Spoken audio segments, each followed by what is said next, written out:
যদি কোনো বিজেপির নেতা, কোনো বিজেপির চর্চা, কোনো বিজেপির ক্যাডার যদি এখানে সাম্প্রদায়িকতার বীজ ছড়ার চেষ্টা করে, কাউকে যদি বাংলাদেশি মনে করে তাদের উপর অত্যাচার করে, তার হাল কিন্তু আমি প্রকাশ্য মাইকে বলে দিলাম, প্রশাসনের সামনে বলে দিলাম যে পিটিয়ে তার হাত পা ভেঙে দিয়ে কাছে ফেলে রেখে দেবো। এই জায়গায় এই যে চক্রান্ত, এই চক্রান্ত যদি করে, এটা যদি আমাদের কানে আসে, আমাদের নজরে আসে, সে বিজেপি করে কি কোন দল করে আমি দেখবো না, সে হচ্ছে সমাজ বিরোধী, তাকে গাছে বেঁধে রেখে দিয়ে হবে, পুলিশ এসে তাকে নিয়ে যাবে আলোবার অবস্থায়, পিটিয়ে ঠান্ডা করবে একটা করে বিজেপিকে।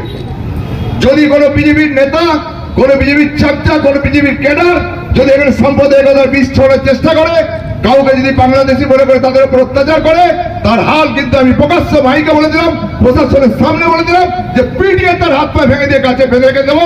এই পুলিশের কর্তব্য যে তাকে নিয়ে যে হসপিটালে ভর্তি করবে, ব্যাস ব্যাস এইটুকুই, এর বেশি কিছু বলছি না। সেই জন্য আমরা বলছি যে কেন্দ্র সরকার যেভাবে নেমেছে পথে, যেভাবে বাংলা সরকার থেকে হেয় প্রতিপন্ন করার চেষ্টা করছে, আমরা আছি, রায়না আছে, রায়না মোকাবেলা করবে, বর্ধমান শহর মোকাবেলা করবে, গোটা বাংলা মোকাবেলা করবে, কেউ ঘুমিয়ে থাকবে না, মানুষ জেগে উঠবে, হিন্দু মুসলমান সম্প্রদায় বলে কিছু থাকবে না, মানুষ একত্রিত হবে এবং বিজেপির বিরুদ্ধে চরম আন্দোলন নিয়ে যাবে একবারে দিল্লি পর্যন্ত।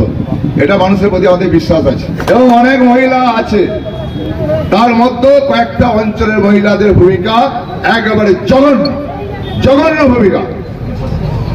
সঙ্গ লোক বার করতে পারে না, অঞ্চলে বেশি থাকলে মুগুলোই সঙ্গ শেয়ারায় মহিলা বার করতে পারে না, সঙ্গ চালাচ্ছে, সঙ্গ নিয়ে ব্যবসা। কাউকে কিন্তু আমরা ছেড়ে দেবো না, কাউকে ছেড়ে দেবো। এত জনগণের সামনে আমরা যেটা বলতে চাই, যে মহিলারা যোগ্য, যারা লড়াই করতে পারে, যারা বলতে পারে, যারা প্রতিবাদ করতে পারে, যারা মিছিলে মিটিংয়ে লোক করতে পারে, সেইগুলোকে প্রায়োরিটি দিয়ে সঙ্গে বসানো হবে আগামী দিনে।